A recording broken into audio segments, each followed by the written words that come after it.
Student, स्वागत है आप सबका हमारे YouTube channel education point coaching classes में। तो बच्चों, आज की इस वीडियो में हम पढ़ने और समझने वाले हैं क्लास 10th के सामाजिक विज्ञान की वर्कशीट नंबर 5। 17 जुलाई की ये वर्कशीट है, तो शुरू करते हैं इस वर्कशीट को।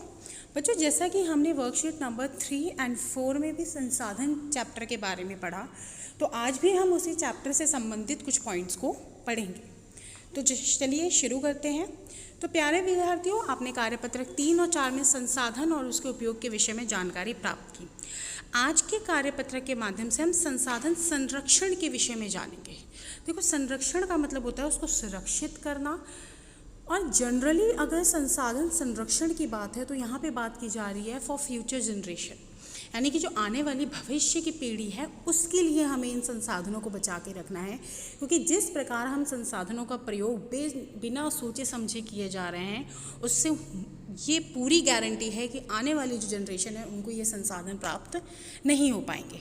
तो क्या किया जाए, कैसे किया जाए ताकि इन लोगों को संसाधन मिल सके, या जो आज के ही लोग हैं वो संसाधनों का किस प्रकार से प्रयोग करें जिससे कि उसको संरक्षित किया जा सके। सबसे पहले हम जान लेते हैं कि संसाधन संरक्षण होता क्या है। संसाधन संरक्षण का अर्थ है उनका सावधानी से उपयोग करना, क्योंकि इनको बनने में काफ़ी समय लगता है। अगर मैं पेट्रोल की बात करती हूँ या मैं कोई भी नेचुरल गैसेस की बात करती हूँ तो इनको बनने में टाइम लगता है। पेट्रोल हो गया, डीजल हो गया, तो इनके लिए हमें सेव करना है, क्योंकि इनको बनने में लाखों साल लग जाते हैं, क्योंकि ये सीमित हैं। जी हाँ, दूसरी बात, ये सीमित है। ऐसा नहीं कि हमारे पास बहुत भंडार पड़े हुए हैं तो प्रयोग कर लो। ये सारे ही संसाधन, जितने भी हमारे गैर नवीकरणीय संसाधन हैं, जो हमारे पुराने संसाधन हैं, वो बहुत ज़्यादा सीमित मात्रा में हैं। तो हमें उनको सोच समझ के प्रयोग करना है ताकि आगे आने वाले भविष्य के पीढ़ियों को कोई किसी प्रकार की समस्या का सामना ना करना पड़े।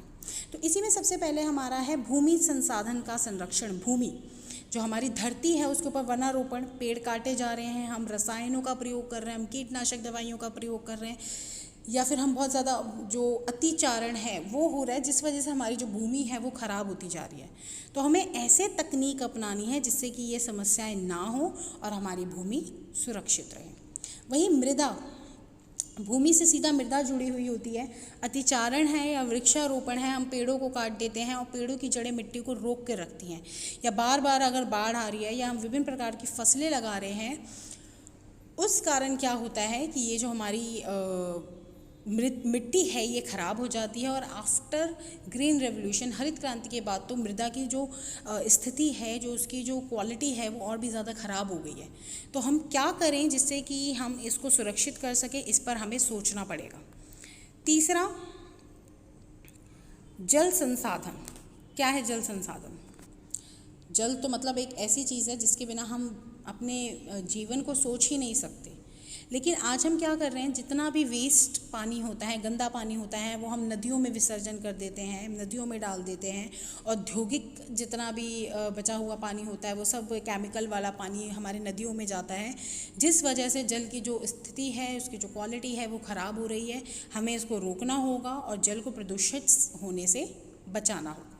प्राकृतिक वनस्पतियाँ या प्राणी, वनों के विनाश, मृदा अपरदन, वनों में आग लग जाना या भूस्खलन, ये वो सारे कारण हैं जिस वजह से हमारी जो प्राकृतिक वनस्पति और जो प्राणी हैं, वन्य प्राणी हैं, ये लुप्त होते जा रहे हैं, ख़त्म होते जा रहे हैं। तो इनको भी हमें रोकना पड़ेगा, ताकि एक तो देखो हम क्या कर सकते हैं कि जो जानवरों का शिकार हो रहा है उसको रोकना पड़ेगा। इसके अलावा जो हम पेड़ पौधे काट रहे हैं अंधाधुंध, उसको रोकना पड़ेगा, उसके बारे में सोचना पड़ेगा। इसके अलावा नेक्स्ट है हमारा खनिज संसाधन। तो खनिज संसाधन जैसे कि कोयला, पेट्रोलियम आदि ऐसे खनिज हैं जिनको बनने में लाखों साल लग जाते हैं। तो हमें गैर नवीकरणीय संसाधन की जगह पे हमें ऐसे संसाधनों का प्रयोग करना है चाहिए जिनको बनने में लागत भी कम आए और समय भी कम लगे। जैसे कि हमारे सौर ऊर्जा, विद्युत ऊर्जा, पवन ऊर्जा, ये बहुत अच्छे एग्जाम्पल हैं आज के समय में नवीकरणीय संसाधन के। तो ऐसे ही 2 आसान प्रश्न है। प्रश्न क्या है, ये आपसे बस एक इन जनरल हम डेली लाइफ में क्या करते हैं उससे संबंधित 2 प्रश्न हैं कि घर और विद्यालय में हम क्या करें जिससे कि हम जल को संरक्षित कर सकें। तो देखो विद्यालय में तो ठीक है, पर हम घर में बहुत चीज़ों को करके हम अपने जल को संरक्षित कर सकते हैं। जैसे कि सबसे पहला कि हम अपने नलों को खुला ना छोड़ें। अगर हम बर्तन साफ़ कर रहे हैं तो हम टैप की जगह नल को खोले रखने की बजाय हम टब का प्रयोग कर सकते हैं, उसमें स्टोर करके पानी को धो सकते हैं। वॉशिंग मशीन में हम जो कपड़े धोते हैं, क्योंकि आधुनिक दौर है, हम वॉशिंग मशीन का प्रयोग करते हैं, तो उसका जो पानी है उसको हम ऐसे पौधे जो हमारे आसपास लगे हुए हैं उसमें प्रयोग कर सकते हैं। तो जितना हो सके हमें जल को संरक्षित करना है। वर्षा जल संग्रहण बहुत अच्छा एग्जाम्पल है। हाँ, हम स्कूलों में भी और घरों में भी वर्षा के जल को संरक्षित करके इसका प्रयोग कर सकते हैं। दूसरा, दैनिक जीवन में प्रयुक्त होने वाले कोई 3 खनिजों के संरक्षण के बारे में बताइए। तो दैनिक जीवन में जनरली हम अगर कोयला है, कुछ गाँव में जैसे अभी भी लोग चूल्हे का प्रयोग करते हैं, या पेट्रोलियम है, लोह अयस्क यानी कि लोहे की चीज़ें हम प्रयोग करते हैं। तो ये 3-4 चीज़ें हैं जो हम अपनी डेली लाइफ में यूज़ करते हैं। इनको संरक्षित करने के लिए हमें वही वाले सारे काम करने चाहिए, जैसे कि हमें पेट्रोल, अगर हमारे पास पर्सनल गाड़ी है तो उसका प्रयोग ना करके हमें सरकारी वाहनों का प्रयोग करना चाहिए। और हमें क्या कहते हैं, कोयले का प्रयोग, खैर अब तो बहुत सी ऐसी योजनाएं भी आई हैं कि जो गैसेस हैं वो अवेलेबल कराई जा रही हैं, चाहे वो गांव हो, चाहे उज्ज्वला योजना के थ्रू गरीब महिलाओं तक चूल्हे जो हैं उनको पहुंचाए गए हैं। और लोहे का जो प्रयोग है हम उसको रिक्रिएट कर सकते हैं, हम उसको अच्छे से कबाड़ में इकट्ठा करके और उसको हम रिक्रिएट कर सकते हैं। तो ये तरीके हैं जिससे कि हम अपने दैनिक जीवन में भी संसाधन प्रयोग को सहायता उसकी हम कर सकते हैं, उसका प्रयोग हम कर सकते हैं।